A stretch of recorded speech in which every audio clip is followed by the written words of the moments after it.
Welcome back and thank you very much for joining us once again here on Going Beyond. My guest is Leeza Harris. She's an international event designer. She holds events for people in different parts of the world, and she's right here in our studio to talk about what it means to be doing this kind of thing. Now, Leeza, you've been doing it in different countries, and I'm just wondering, is there a difference when you deal with people in India and abroad, different other parts of the world? Yes, there What do you is. mean? Well, the approach, the methodology of putting the event together, it varies from country to country. Really? Yes, it does. Oh, would you say that there are certain places in the world where it's easier to do this? It all will depend on the team that you're working with. Okay. Well, I would like to put it down to that, because irrespective of where I have been, when I've had a good team, things have moved smoothly. All right. So does this mean, in fact, that you work, you have your own team who deal with, who help you put this whole thing together? Do you have a team like that in India here? A couple of the core team members, I've always worked on the principle that too many cooks spoil the broth. So Yeah. I'd like to keep the core team really small. It's easier when it comes to communication and coordination, which I believe are the basis for any good event. Right. So with the core team, it's possible to do anything anywhere. Right. So I need to know, can you source everything that you need in terms of your business? Can you get everything that you require here in India or here in Chennai? Most of it, yes. But things that aren't available but which are required for an event, I try my best to be able to customize it and make it.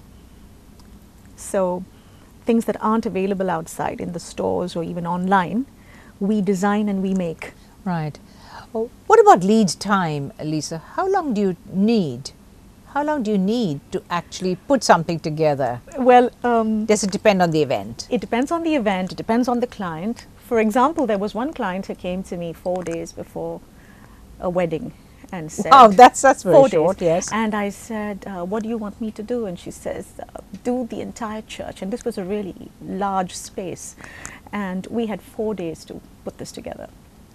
Whereas I've also had clients who very diligently would come to me a year before the wedding and start their planning. So as I said, it depends on So the client. how do you put something together in 4 days is what my next question is. Okay, in this particular case, we were working entirely with fresh flowers.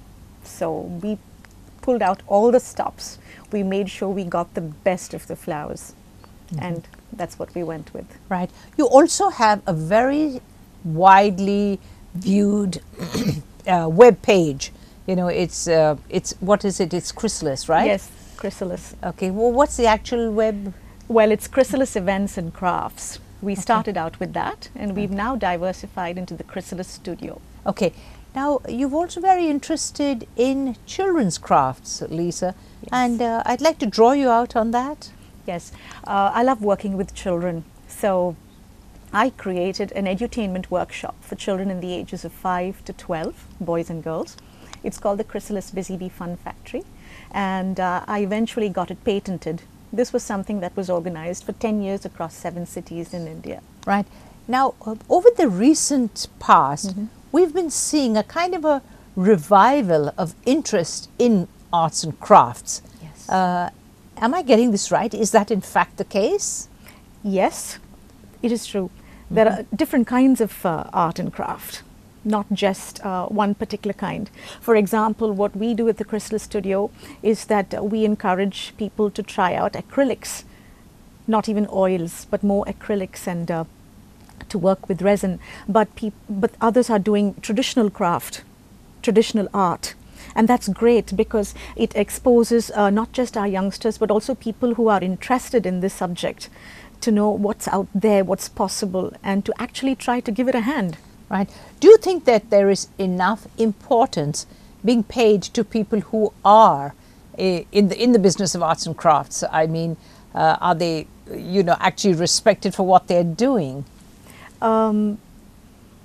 If a particular client wants something done, customized as would be the case, then it'll depend on who they go to based on how long they've been in the business. So it's very difficult to give you an answer that would just about cover all of them. I can't generalize. It would come down to the artist, their reputation, and their kind of work. Right. I want to ask you about professional qualifications for people who are in the event management area. Is there such a thing? Is there somewhere they can go to be certified? Is there somewhere where, for instance, if I'm looking for an event manager, can I just open up the books and say, okay, I'll go to this person? Is there any yardstick by which I can actually determine whether that person is going to be any good or not? Yes, there is. Back in the day, we didn't have any kind of course or certification, but today you also have degrees, in fact. Indeed. Bachelor's and master's degrees in event management. And apart from that, there's also the international certification of CMP, What does that Certified mean? Meeting Planner. Okay. That's anyone who has a CMP would be recognized world over. Right. I see a lot of people here, like let's take our own city for example. I see a lot of people who are into event management, and I'm often confused. How do people actually choose what kind of event manager they're going to go to? How do they know that they're going to be any good? I mean, just somebody having this qualification, does it necessarily follow that they're going to have great and wonderful ideas that they're going to throw at me? No. Most of the time, I would find clients who've come to me, for example, because they've been referred by someone else. Okay. And a referral is solid. It means that someone has said something good about you in order to have, prompt someone else to come and meet you. But if you don't have a referral and you're just looking, then you have to really do your research, I would say, to understand what that particular company offers you versus what someone else does, and then take a chance. Right. When you were setting out and starting in this business a long time ago, how easy was it? Because surely that first contract or that first person who sticks their neck out and says, Leeza Harris, I'd like you to do this wedding or this event, how does one make that initial break, Leeza? I think I was lucky because the very first event that I did was for 2,000 people. It was a massive event. That's huge. And I never expected that I would get it. It was a pitch situation. So there I was along with other people giving in my ideas and making a presentation. And I happened to land that event, and that's how I started. That's good, Leeza, because I'm going in for a little break now. But when I get back, I am going to ask you to tell me much more about it.